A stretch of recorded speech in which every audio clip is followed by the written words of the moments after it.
It was exactly 6:19 in the morning when the peaceful horizon of the sea transformed into a hell of metal and fire. The USS Abraham Lincoln, one of the most imposing floating fortresses in history, suddenly found itself at the center of a massive and perfectly coordinated ambush. Through high-technology screens, an E-2 Hawkeye surveillance aircraft detected what no captain ever wishes to see: 4 ballistic missiles cutting through the air on a direct collision trajectory, while dozens of aerial contacts began to surround the battle group. The peace of the early morning was instantly replaced by the roar of turbines and the controlled chaos of a crew that knows every second is the difference between survival and total disaster. Like, subscribe, and share. Let's begin. The Combat Information Center of the destroyers USS Spruance and USS Michael Murphy erupted in frantic activity when the radars detected approximately 30 attack drones. These devices, flying at a dangerously low altitude and at a constant speed of 185 kilometers per hour, represented a devastating asymmetric threat. Although the tactical officer quickly classified them as economical and technically simple drones, their danger lay in saturation. There were enough of them to overwhelm the defensive systems, exhausting the ammunition before the real strike arrived. The general alarm resonated through every corner of the vessels, forcing sailors to seal the hatches and prepare for the imminent impact. As the crew rushed to their combat positions, an MH-60 Romeo helicopter took off from the flight deck, loaded with Hellfire missiles to intercept any threat slipping across the surface. Simultaneously, the world's most advanced electronic warfare systems began projecting false positions of the ships onto enemy radars, a digital trick designed to confuse the attackers and make them waste their projectiles in the empty ocean. On the Spruance, the main Mk-45 127mm cannon began spitting fire. Using proximity shells, it did not need a direct hit to be lethal. The explosion near the target was enough to disintegrate the fuselage of the drones. The pace of the combat was simply frantic, with the cannons firing 20 times per minute in cycles that barely gave the operators time to breathe. Despite the constant explosions in the sky that knocked down the attackers one by one, the number of contacts decreased only slowly. 30, 24, 21. The threat was far from over.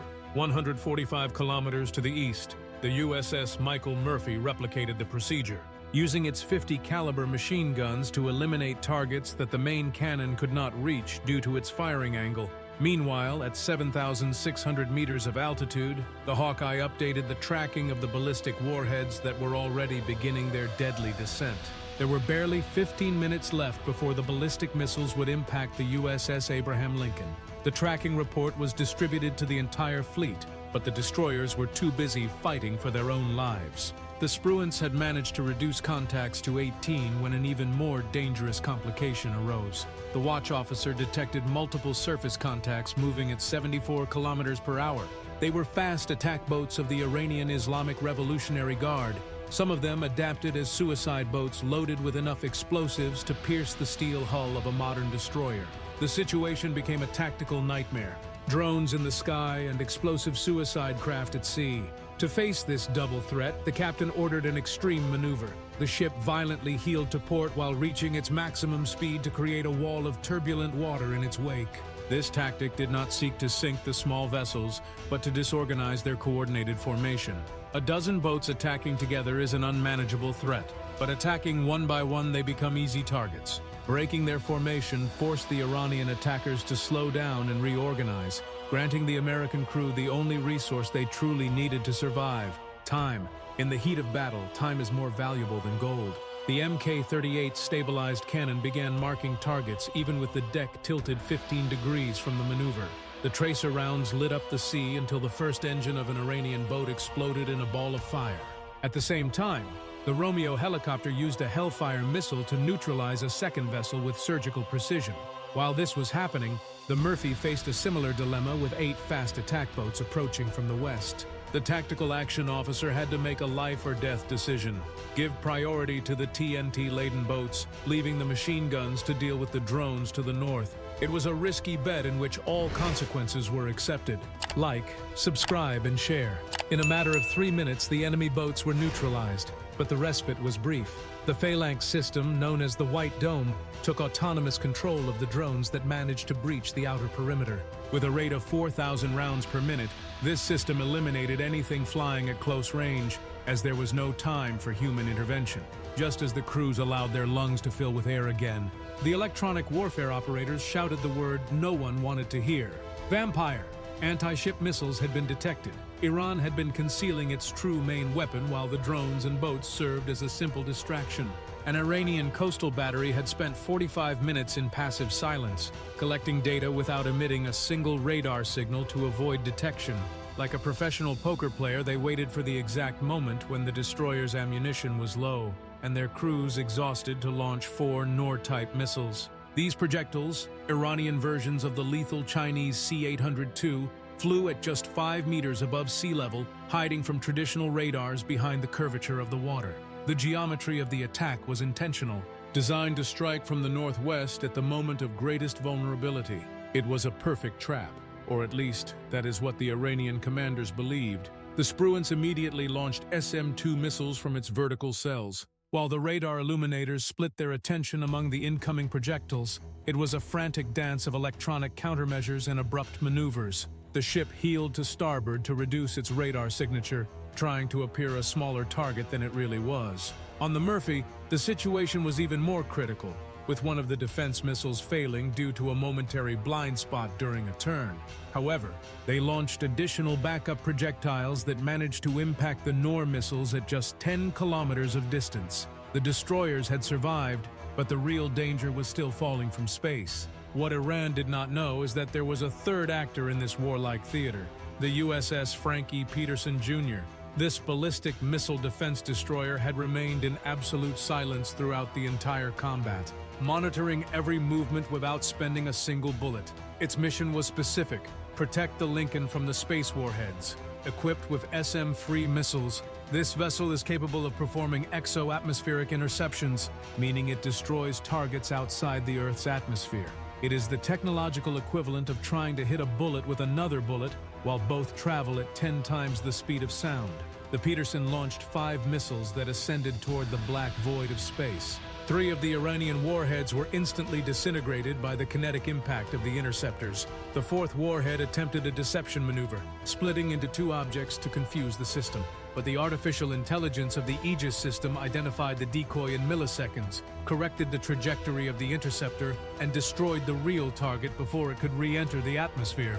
With the threat eliminated, the battle group immediately shifted from defense to attack. The USS Abraham Lincoln was not going to allow this attack to go unanswered.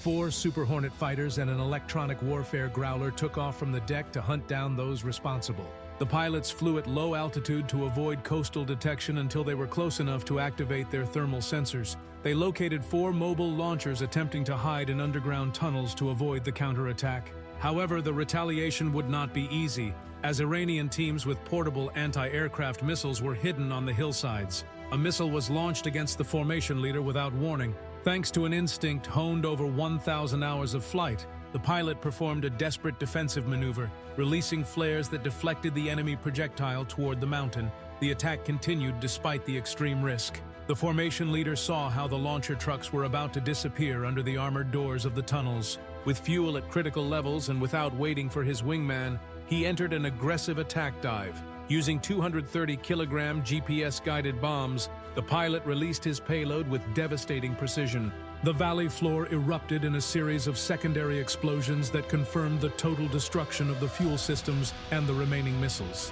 The valley was plunged into smoke and fire as the American fighters turned south to return to their floating home, having completed a nearly impossible mission.